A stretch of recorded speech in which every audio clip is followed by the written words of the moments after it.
Tonight, I talk about cars. Brian does the Pikes Peak specials, and the long-awaited conclusion of TVR Speed Fest.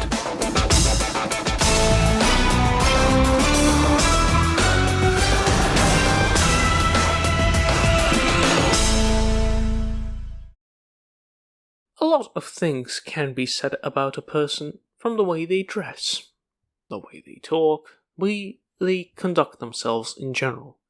The same thing can be said about them from what they drive and how they drive it.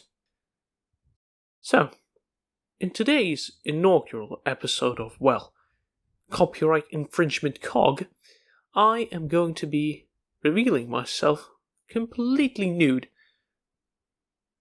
by talking about the cars that I just so happen to own. Hello, behind me are two cars, station wagons. Both of them were built to provide adequate transportation from A to B with space to spare. One is a spacious and luxurious German Langboat. The other is a light and economical family runabout. Let's see how they compare.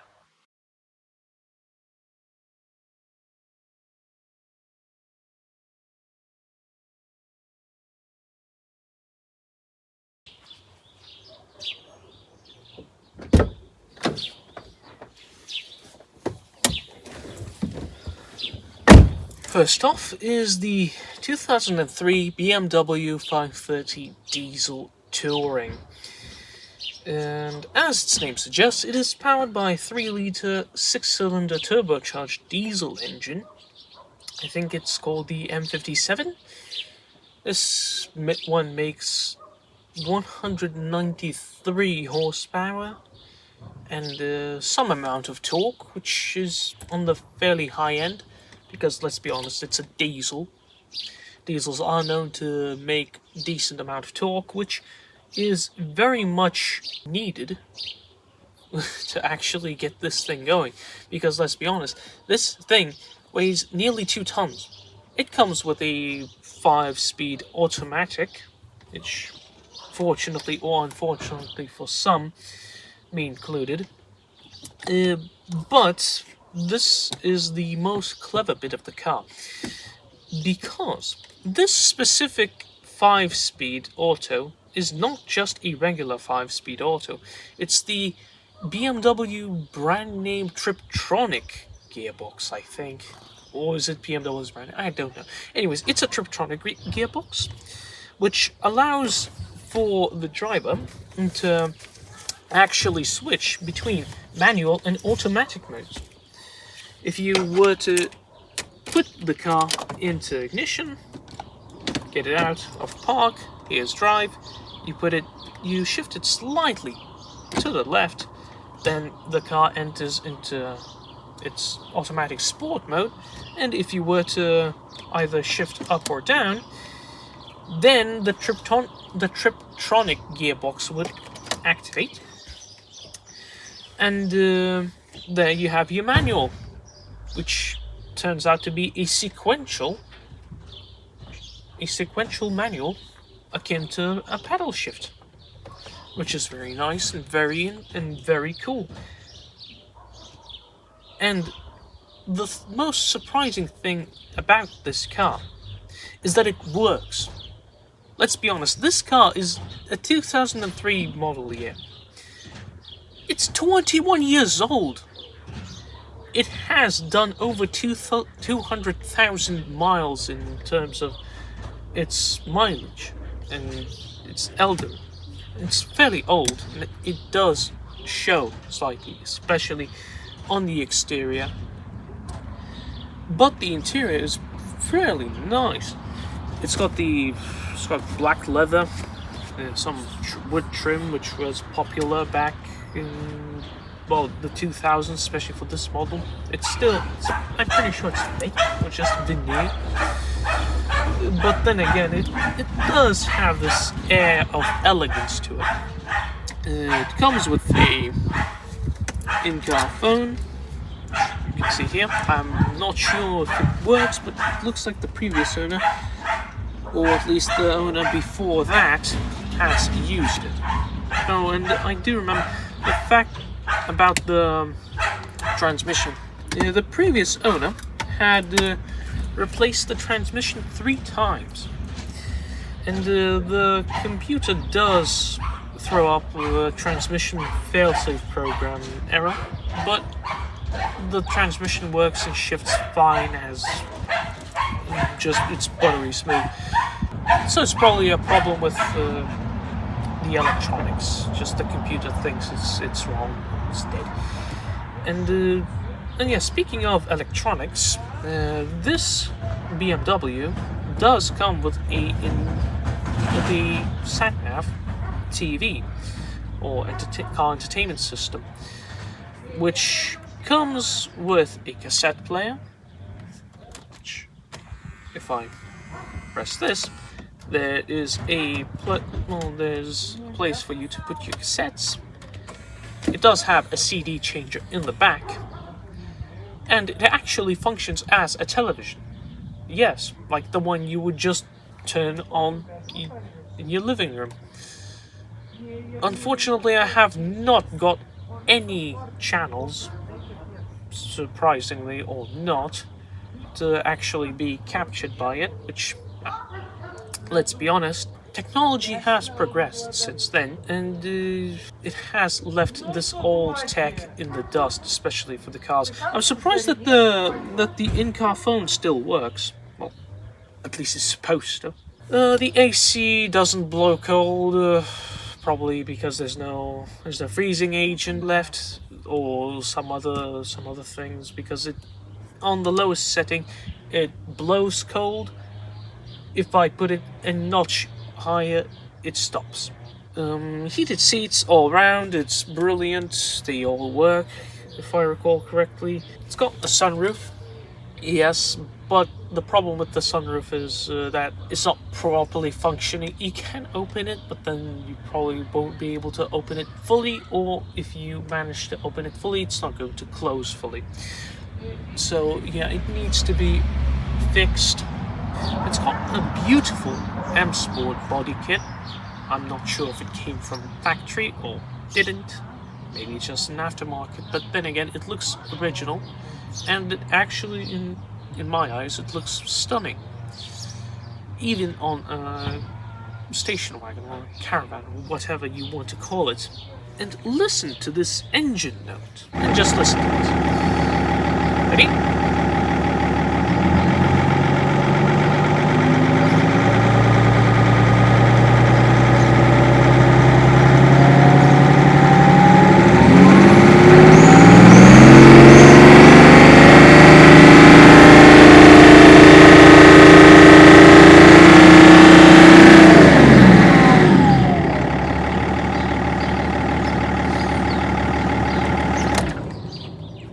The engine does have its signature BMW 6-cylinder noise, even if it is a diesel. So you start to hear the signature noise of the BMW 6-cylinder at around 2000 RPM. That's when the turbo kicks in, and it definitely feels like your throttle is just, you're not putting in any throttle when you're just, the needle, the tachometer needle just goes up to the stratosphere.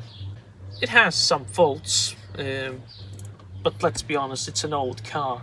What old car doesn't have faults? Surprisingly, the paint has kept up fairly well, even though it is black, but then again, black cars are fairly common. There are some rust spots, especially the sills, which are a very, very, very big issue for the E39 5 Series, as I have read. I'm not sure if it is the case, but from my own experience, it is a fairly big issue. Anyway, enough for this rambling. I think it's time we moved on to the second car, which is the Volvo.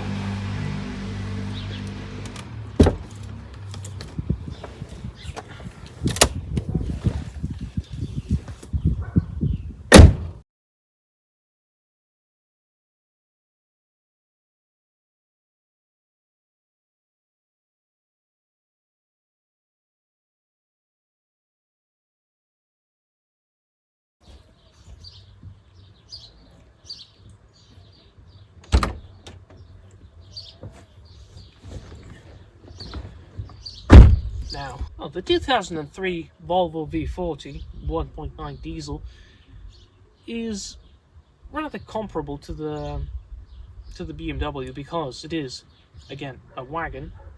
Sure, it's a cheaper model. It should be a competitor to the BMW 3 Series, but it's lighter than the 3 Series of comparable ilk. I do remember that the 3 Series is about 1,500 kilos, even in the touring form, whereas this is only 1,300 kilos. Sure, this might not have the power of the 3 Series, well, depending on the trim. This one has a 1.9 turbo diesel from a Renault. I'm pretty sure the gearbox is as well from a Renault. It makes 115 horsepower. It has a decent amount of torque. It's good enough to get it moving.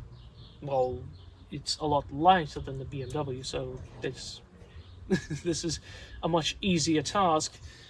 The interior is not as nice as the BMW, which you might expect because it is an economy runabout model.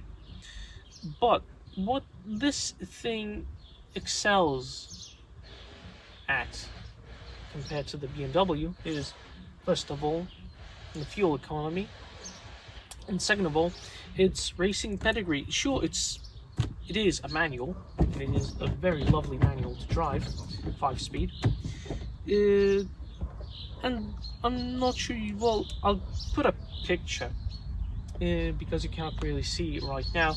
In the footwell, the brake and accelerator are very close together in a perfect fashion for heel and toe, because, well, that is to be expected, because the saloon version of this car, the Volvo S40, was driven in the Super Touring era of the British Touring Car Championship, and I'm pretty sure other touring car championships around the world.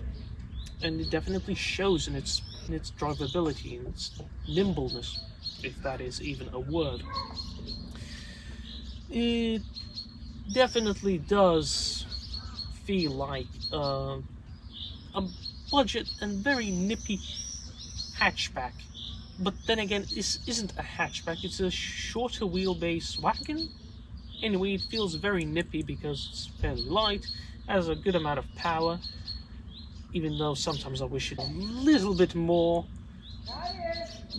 But what really sells this car for me is its economy.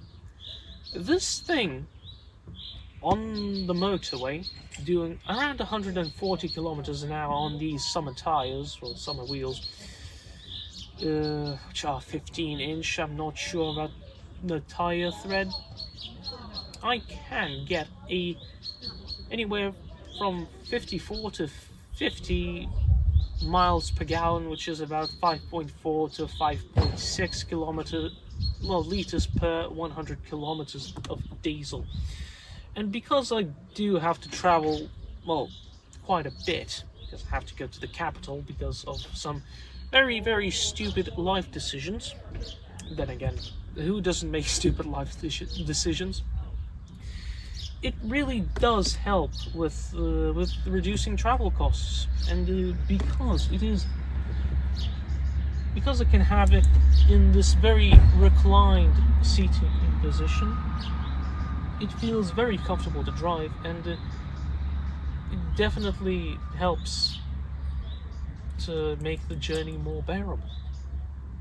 It may not be as nice as the BMW in terms of overall looks and aesthetics, but in terms of drivability, as I've noted, I'm sorry for the fact that I am repeating myself, it definitely beats the BMW for me. Even though it's just a daily bucket of bolts, but then again, that is not much better.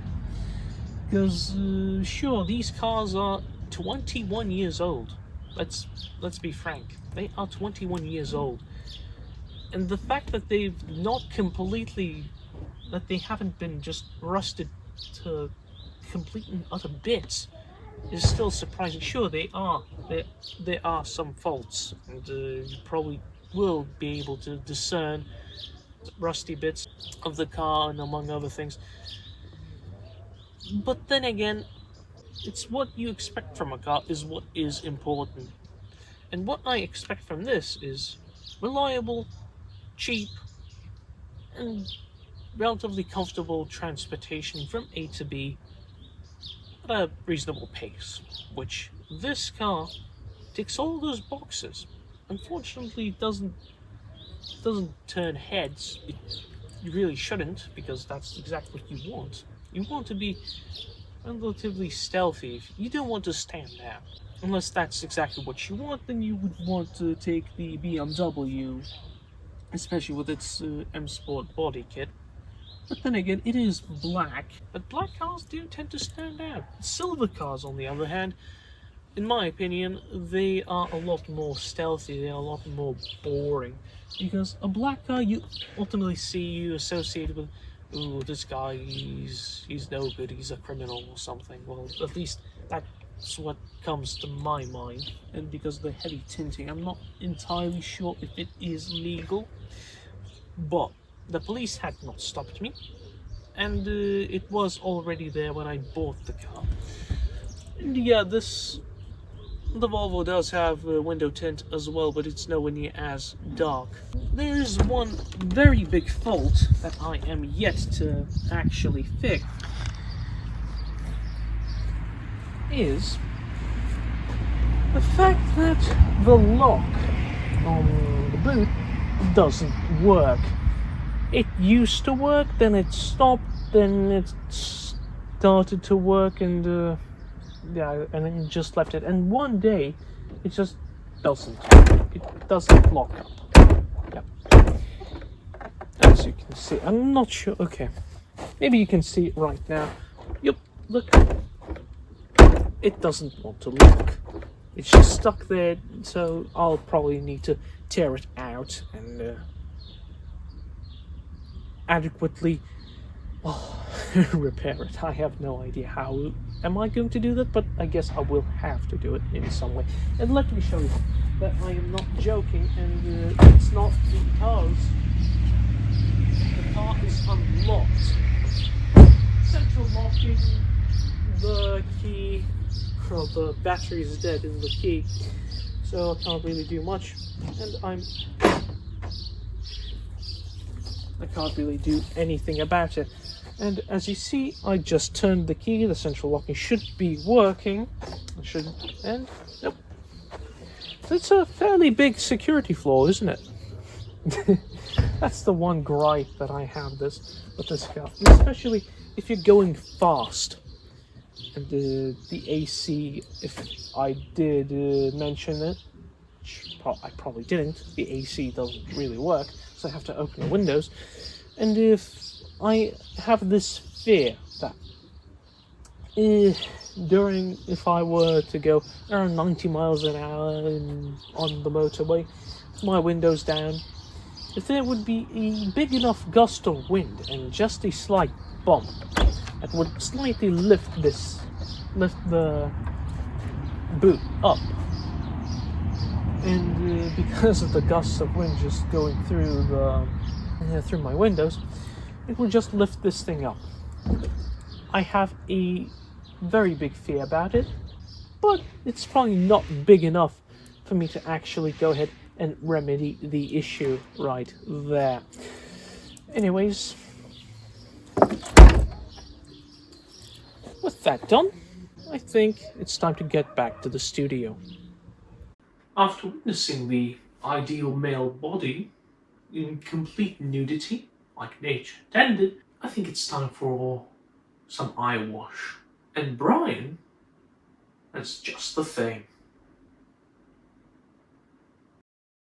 The race to the clouds, a over a century-old tradition, being ran every year in the middle of the Rocky Mountains, starting out as a fall gravel event, being eventually paved over completely in late 2011 due to environmental concerns, tons of gravel piling up on the forest floor and the like. Throughout the years of the race, Many different levels of mental were being raced up the mountain, from various bikes to Group B rejects, to tricked-out grocery getters, to purpose-built hill climb monsters.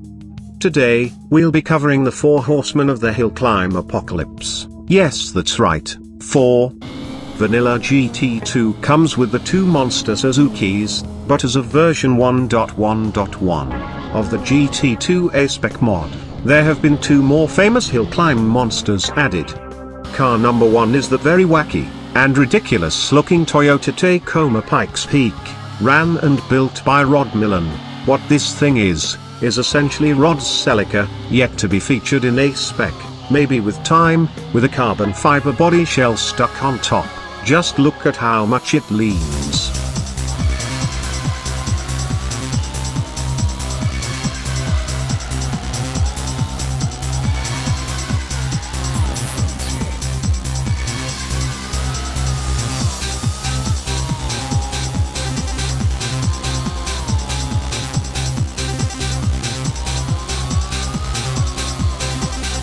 Still, this car is no laughing matter. Even if its suspension is made of cheese, and it looks like an off-road version of the Mercedes CLR. I imagine this too will take flight if at speed. The second monster, if I can call it that, added with the mod is the NIF CTR2 Sport. Wait, isn't there a CTR2 and a CTR2 Sport of the same generation in Vanilla GT2 already? You might ask. Well, dear viewer, there is, but this one is slightly more special than those already very special tuned Porsches. What makes this thing different than its vanilla counterpart, is that, it only comes in cheese, and has spinach stuck on its sides, in the form of green decals, and, well, you're not gonna believe this, a double rear wing for double the downforce. Hooray! Still not convinced? I don't blame you, but just take a look at that spec sheet. And the fact that even though these things were race modified, they were perfectly kosher on the road. That fact was demonstrated by the 2 brothers driving said Edvas, nabbing second in the Pikes Peak Open class, and the other claimed a very impressive 4th place in class. After covering the more obscure, let's return to the cars that have shaped our childhood minds. The first of the 2, an actual twin-engine powered machine. In its final aero iteration, the combined output of the 2 1.6i4 turbo engines came close to reaching a cool 800 horsepower, combined to a curb weight of less than 900 kilos, thanks to the inclusion of fiber-reinforced plastic and carbon fiber in its bodywork. Driven by Nobu Aero AZ Monster Tajima from 1989 to 1995, the car consistently placed high up in the standings, and was responsible for his first King of the Mountain title, overshadowed by its younger, overachieving brother, both in price and performance. It is seen as pointless, and PD thought the same, making this its first and last appearance in the series to my knowledge. But, without this beast, its younger brother wouldn't exist, so we have to be thankful for it brought us the plight that is the big red thing from the special section of the Suzuki dealership. Speaking of the Escudo, as mentioned before, it is the younger of the twins. With its extensive revision, Suzuki decided to ditch the complicated twin-engine setup for a more conventional 2.0-litre twin-turbo V6, which was later uprated to 2.5 litres, which the Escudo in the game, and every future games, to date, possesses. Alongside the increase in power, the lack of a second engine and transmission, the car shed nearly 100 kilograms of weight and gained 200 horsepower plus. To cope with such an increase of performance, the aero package had to be revised, with a much larger rear wing, widened track and wheel arches. The already large, snowplow resembling, front splitter had to go, in favor of more integrated design, which incorporates part of the body shell with some additional bits to aid in cornering. While the car wasn't as successful as everyone might think, constantly being beaten out by Rod Millen's Celica and later Tacoma, the RD side of things really pushed Tajima and Suzuki to create some of the most incredible machines to ever grace the mountain. Alright, now you know a little bit about the car's history. Let's see how to actually use them. All of them can be used right out of the box with good results, no problem. Apart from the roof, if you want to enter higher power races, it is probably due to an oversight or intentional design. The roof's drivetrain feels very sluggish, like if it was just a stock roof, with a racing transmission equipped, lacking the other, very important drivetrain upgrades. But, unlike any other roof, it weighs in under 1 ton, coupled with 4-wheel drive and pretty good weight distribution, makes this a cornering machine, especially in rally. The following tune is made with both on and off-track performance. High spring rate works surprisingly well for off-road and GT2, slightly less grippy than tarmac, so you can get some slides, but grip is generally faster. Slight rake angle for more downforce. Damper bound is stock, rebound dropped a few levels down to 4, camber is stock. Feel free to experiment. Front toe is slightly in, with rear slightly out, and the stabilizers changed for slight rear stiffness to make the rear end swing out easier. Transmission is track by track, so adjust it however you see fit. The setting here works for pretty much everywhere, even rally. Max downforce, because yes. And last but certainly not least, the differential. Initial torque is left as is, acceleration and deceleration lock for the front wheels is half of what it is for the rear, because you want that front grip more than anything, because the car's engine is at the back. Next up is the Takuma. As you've seen, its stock suspension has the properties of cheese, so this tune is made to amend this inherent flaw and make the car just as slidey, but more predictable. In principle are the same as the roof before it. The suspension is highly sprung, with slightly higher spring rate to the rear, because we want some semblance of cornering grip, because 4-wheel drive. Again, slight rake angle to aid the downforce department, with dampers, both bound and rebound, stiffened to 10. Camber is left stock. Feel free to experiment, slight toe in at the front and out at the rear to aid in swinging the car around. Same goes for the stabilizers, but the rear one is at 7, where the front one is at 5, because cheese. The stock ratios are pretty short for a car W/a 5-speed transmission, making over 1000 horsepower, so extend them to at least 18 on the auto setup, if planning to take her on track. Max downforce, and last but not least, the differential. Same as with the car before. It seems I've found the golden formula for 4WD LSDs, on dirt at least. First of the 2 vanilla Pikes Peak machines are the Cultus. This one is very tricky when it comes to driving, because it has 2 engines, 1 per axle, making it very prone to understeer. But on the other hand, it's incredibly stable, because of its twin engine S. It can't slide well, so its only option is grip.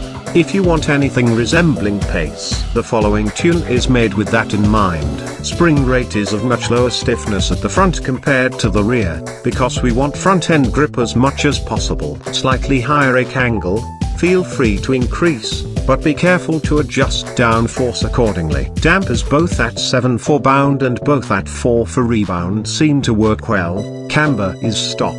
Feel free to experiment with higher camber on the rear tires for a more active rear end. Same goes for the toe, as it's just the regular slight in at the front and out the rear. Finally, the stabilizer is set to 3 at the front to have slightly more body roll, which helps in accordance to the softer springs, and 7 at the rear, for the same reason. Transmission is again, course specific. I find that 18 on the auto setting works fine. Max downforce with this rake angle. Just drop the rear to like 0.87, 0.85 if going for maximum rake.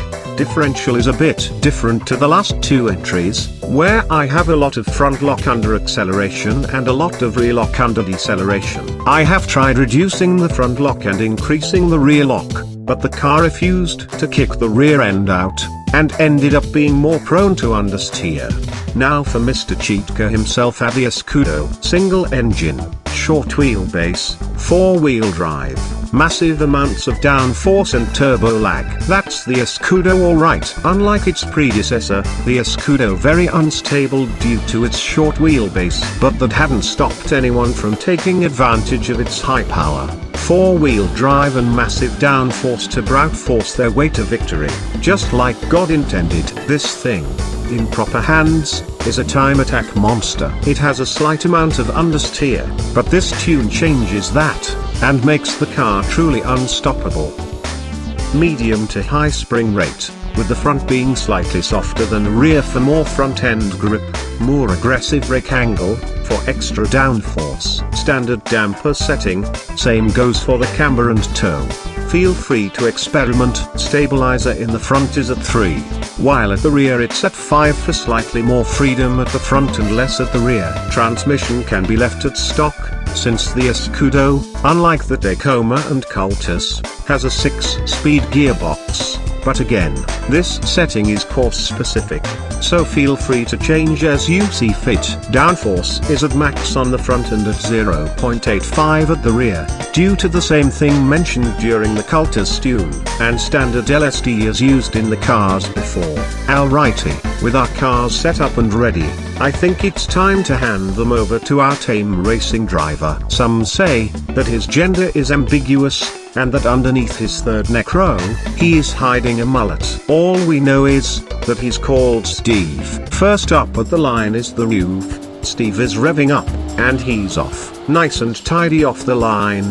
The grip provided by the 4-wheel drive really kept the 581 horsepower in check. Turn 1, it's the carousel. Very quick change in direction, with a dab and lift combo. Keeps the car nice and quick up to the thumb. Heavy braking follows as he squeals the tires, moving onto the chicanes before the corkscrew. Nice and tidy through the chicanes. Perfect on the brakes for the corkscrew, but he was slightly coming in too hot, so had to correct mid-corner, keeping the car out of the walls. Follows it up by getting on the brakes for the barrel at just the right time, taking it very tightly. Full throttle out on the back straight. Rear end got unsettled slightly on the entry to the roundabout, but Steve manages to get out unscathed. Onto the final turn, goes quite wide, meaning it will cost some time.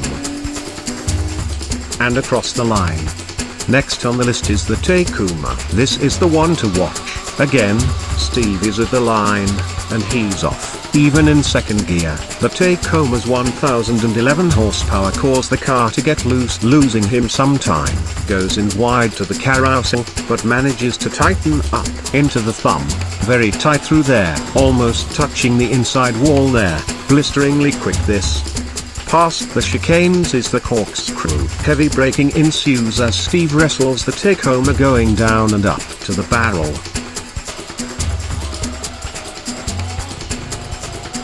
A little squirmy through the barrel there. And quite slow through the follow-up onto the back straight.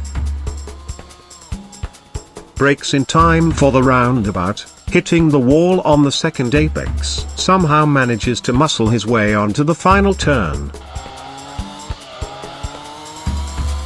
Quite wide there. And across the line. After a quick wee, we stuck Steve in the Cultus now, bouncing off the limiter, at the line and blast off. Wheel spin from the twin 394 horsepower engines makes for one hell of a show, but not for a good time. Brakes deep in the carousel, employing left foot braking to keep the car close to the wall.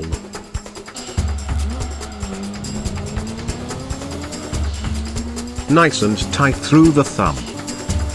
Taking all of the track width for the corkscrew, he brakes and gets a little loose, but goes down swiftly. Next up is the barrel, and he overshoots the barrel going wide. In any other car this wouldn't be a big problem, but the twin-engined Cultus has much trouble going around tight corners as is. Nice and clean through the follow-up onto the back straight. Nearly perfect through the roundabout chicane complex. And again goes wide on the final turn. This will cost him dearly. And across the line. the Escudo. He revs it, and he's off. Loads of wheel spin created by the 981 horsepower V6. Brakes very late again for the carousel. The Escudo doesn't suffer from such understeer as the Cultus, as Steve blasts right through into the thumb. Goes a little wide there. Up next is the Corkscrew. He brakes a lot and keeps it fairly tight, nearly hitting a wall on the lead up to the barrel, where he goes wide again. Very fast through the follow-up. Nice and careful through the roundabout.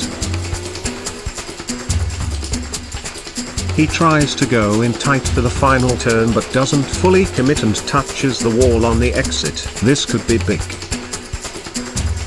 And across the line. Right, now the leaderboard. Before revealing the times, where do you think each of them placed? I want to believe that the Cultus hadn't beat the Speed 12. The other two Unlimited class cars obviously beat it, there's no question. But by how much? Place your comments now. Okay, so as expected, the slowest of the bunch is the RF CTR2, clocking in a very respectable 1:16.268, with sub 600 horsepower is still lightning fast. Steve noted that it handles like a dream, but its lack of oomph really keeps it from excelling. There's no doubt that the Cultus came in third, but let's find out whether it beat the Speed 12 or not. Just a reminder, the Speed 12 managed a 1:12.254 and Steve was a bit out of practice then, which no one really cares for, anyway. So the Cultus did the lap of Special Stage Route 5 in 1 minute 10.532, which means it beat the Speed 12 by nearly 2 seconds. That is blisteringly quick.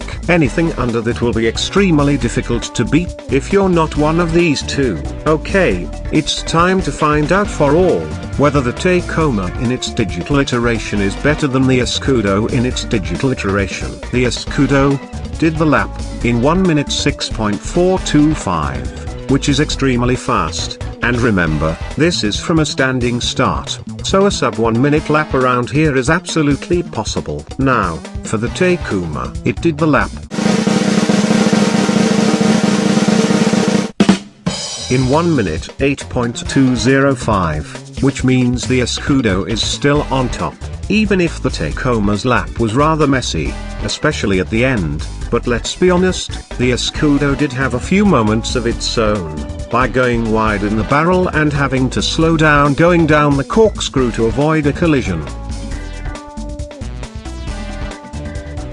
After that brilliant show by Brian, I think it's about time we concluded this with the event that you've all been waiting for, the TVR Speed Fest.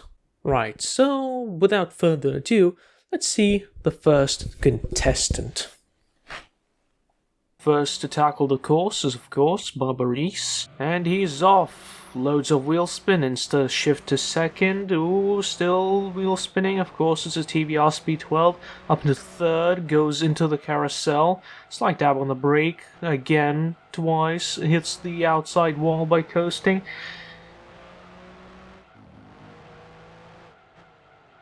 Goes into the thumb now. Very quick through the thumb. Very tidy. Goes through the chicanes. 160, 170 at the Sector 2 speed trap. Goes hard on the brakes down the corkscrew. And goes very hard on the brakes. Downshifts to first. Goes very, very nice onto the final straight. Plays very conservatively around the roundabout. Nearly misses the wall. Onto the final turn. Very close, very tidy onto the final straight. And across the line. A 1:14.673. A rather respectable time, isn't it? And that looked pretty fast. Let's see if contestant number 2 has what it takes. Contestant number 2 is 92 and is the yellow Speed 12. And he's off instantaneously up into 3rd as the wheels spin away. Up into 4th, goes in deep and brakes late for the carousel.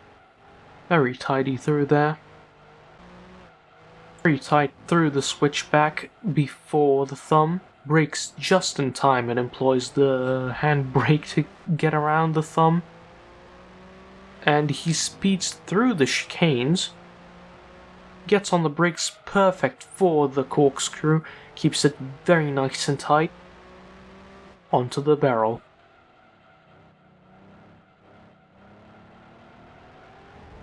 Jesus Christ, he nearly lost the car. Onto the back straight, very quick, very nice, very tidy.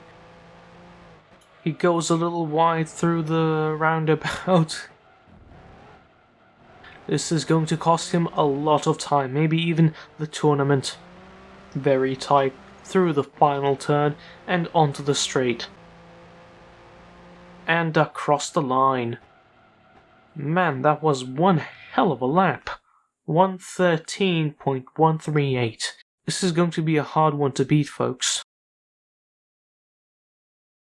Man, that was a rapid time. I don't know if anyone else could beat it, but we still have 3 contestants left, so let's cross our fingers.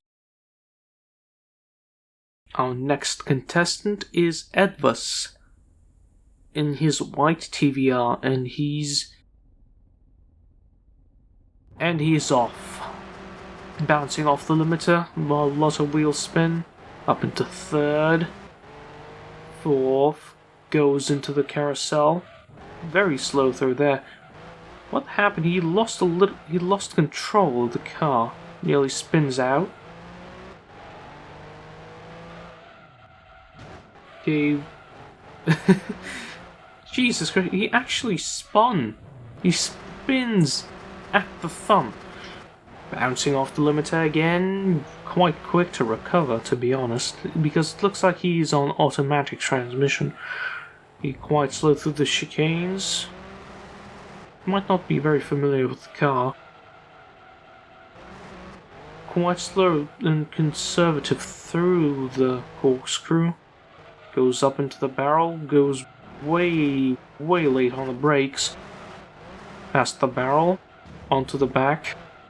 Nearly spins out again. Be very slow, very conservative. Onto the back straight, goes up into 4th. At the roundabout now. Very slow. Nearly spins again. Okay, onto the final turn. Okay, he's onto the final straight. And across the line. A 136.387.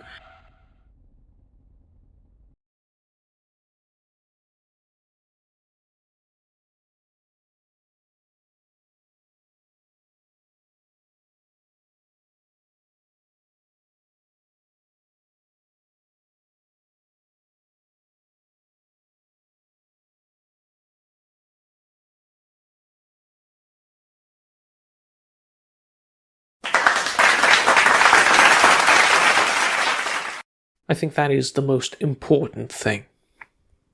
Next to tackle the course is Jordan Adventure 1, and he's off. Up into 2nd, a lot of wheel spin, up into 3rd, up into 4th, goes into the carousel, fairly slow, goes a little bit wide, tightens up on the exit, very nice, onto the switchback, 200 kph, brakes deep for the thumb, goes a little bit wide, but it's a good exit.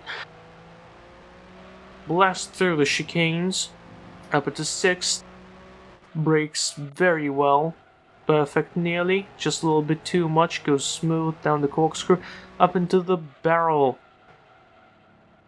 Goes through the barrel without any issues, onto the switchbacks, onto the back straight, very nice, very quick.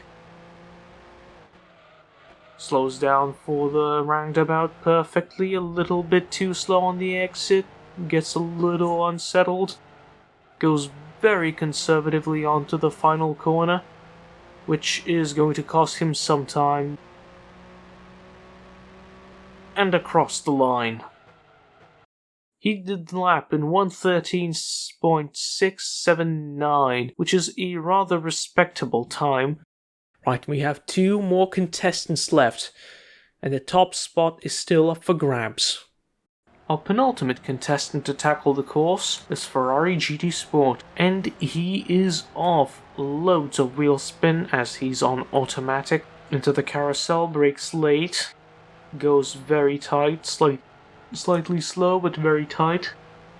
Onto the switchback, slightly coasts. Brakes way too late for the thumb, goes quite wide there. Nearly hitting the wall on the exit. Through the chicanes, very nice, very quick. Brakes for the corkscrew perfectly. Goes through very tight. Up to the barrel. Goes a little wide through the barrel. Very fast on the back straight. As he's going, and he brakes for the roundabout chicanes perfectly. Very nice, very quick. This is going to be a quick lap. Lost the rear slightly on the final corner. This is going to cost him some time. And across the line in 1:13.342, which puts him currently in second place. That last one was quite brilliant, and the fact of the matter that everyone is separated by just 0.5 of a second, while our last contestant managed to best them. Our final contestant is JuliCanoto. Let's see if he can upset the table. Up into third, and he's off. Loads of wheel spin as of course up into fourth. Up into fifth, goes into the carousel. Very tidy, very tight. Very quick through there. Incredible speed through the switchback. Into the thumb. Goes a little bit wide. Very good exit. Through the chicanes. Was very quick. Nice on the brakes for the corkscrew. Perfect for the barrel. Goes a little conservatively. And very early on the power. Through the switchback, slightly lifts. Onto the back straight. Through the roundabout. Very quick through there. Goes very tidy on the final turn, a little too conservative. And across the line. Ladies and gentlemen, I am proud to announce the winner of the inaugural TVR Speed Fest is JuliCanoto. Congratulations, Julie. High quality craft product goes out to you. And alongside, and as a celebratory remark from you to me and everyone else watching, for legal reasons, this is not alcohol. This is not homemade alcohol. It's not homemade wine. This is fruit juice. Yes, it is fermented fruit juice in a glass bottle. Make of it what you will. Right. Let's go ahead and open this, shall we?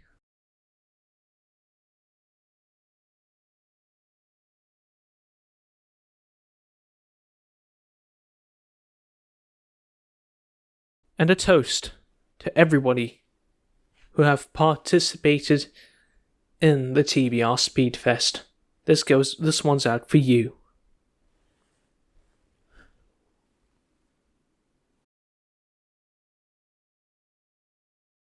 Brilliant. So thank you very much for taking part. Thank you very much for watching. And I hope that you've enjoyed this special. Hopefully I'll manage to do some more things like this in the future as well. Only time will tell. Until next time, good night.